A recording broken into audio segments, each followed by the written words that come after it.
We're going to try something new today. Okay, so this is Freddie Cosmo for Concierge. So, tonight we're going to talk about the art of the pregame. I have come up with 5 principles for pregaming that I now live by. And I say this as someone who's 15 years in the game, 10 years in the club game. I don't even know how long in the pregame game. I've been doing this for a long time. So, what is the pregame exactly? How and where is it done? Well, pre-gaming simply means pre, right, before you go out.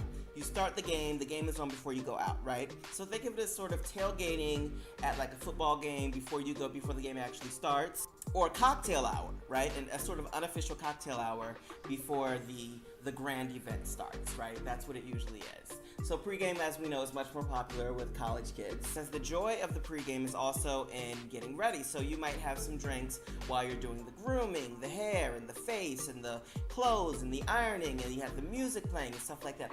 All of this is super important to the pregame because you're creating that energy to get the night started. Usually, people want to have a little buzz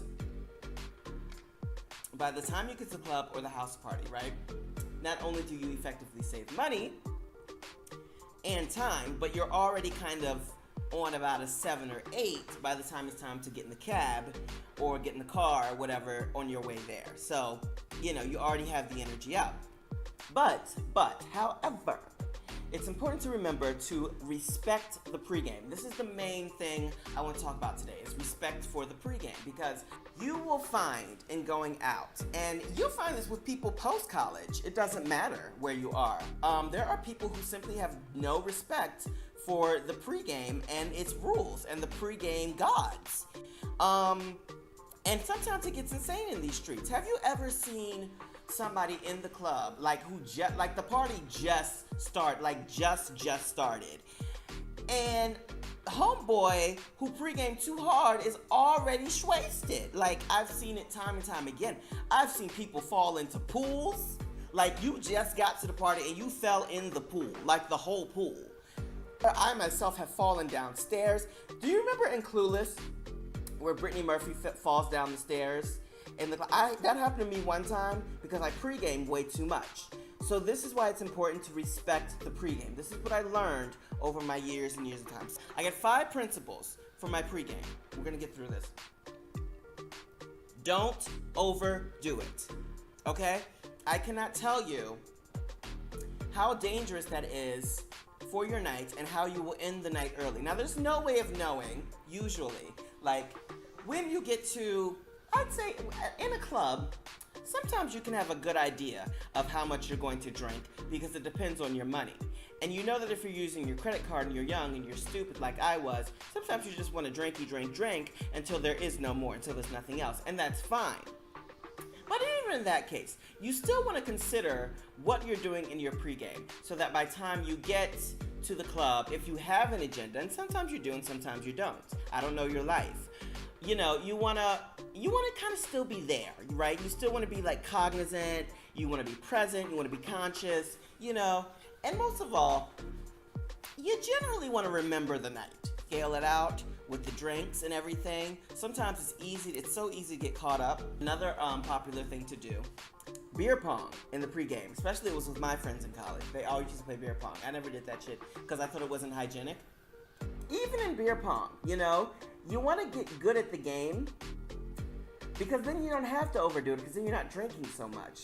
The point is, don't overdo it with the pregame, and otherwise you're off to a terrible start already. I cannot stress that enough. Rule number 2, probably my favorite rule of all. Start with something light, okay?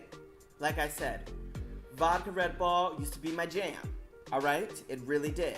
But you grow older, you know? You too are gonna grow older. You may not wanna hear that today, but you are. Wine or champagne are always good starts. If you don't have wine or champagne, or you're not the wine or champagne type yet, sometimes when you're young, you're not really into that. I'm so into that now. This is Sauvignon Blanc. But I'm getting up there in age. I'm like 70 in club years. If you're in college or you're young, probably start with a light beer. I'm not gonna say any brands because they have to pay me for that. Usually 2 or 3 beers is a good pregame start. Now, there is an exception because sometimes you and your friends, you do want to have a couple shots before you go out, and that's usually going to be the good stuff. If not the good stuff, you're cheap. The hard stuff, either way, because we know cheap stuff can get you all the way turned. And then remember that it's okay to take a break once you get there because you got to let the alcohol sort of get flowing through you. But for those of you who usually only fuck with dark liquor, okay? My advice would be this. Start with a heavier beer in that instance during the pregame. If you absolutely do not like light liquor or light beer at all. Some people don't like that. Everybody's tastes are different. Or I would say eat heavy and eat good that night. Because, honey, I don't care how much you like dark liquor, at some point it catches up to you. Drinking games are strongly encouraged. Rule number 3, think very hard about your choices when you're mixing liquors, okay? Listen, I've lived, okay? Mixing liquors, you'll throw up, you'll black out, you'll cry, you get heartburn, upset stomach, indigestion, diarrhea.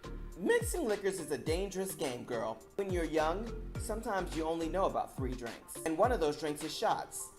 Ultimately, you gotta learn what works for you. Learn your favorites and then pace yourself accordingly to that. You don't want to pregame with any mixes, really, unless you're just really like fucking, Super Saiyan fucking drinking, And maybe you are. I don't know your fucking life. I don't know you. Okay. Where are we? Rule number 4. Sometimes you're not going to get sick from the alcohol. Sometimes it's going to be the sugar that you get sick from, okay? Now, alcohol turns into sugar in your body. Now, that's the most I know about, like, chemistry and shit or biology or whatever the fuck it is. I don't know science. I don't know.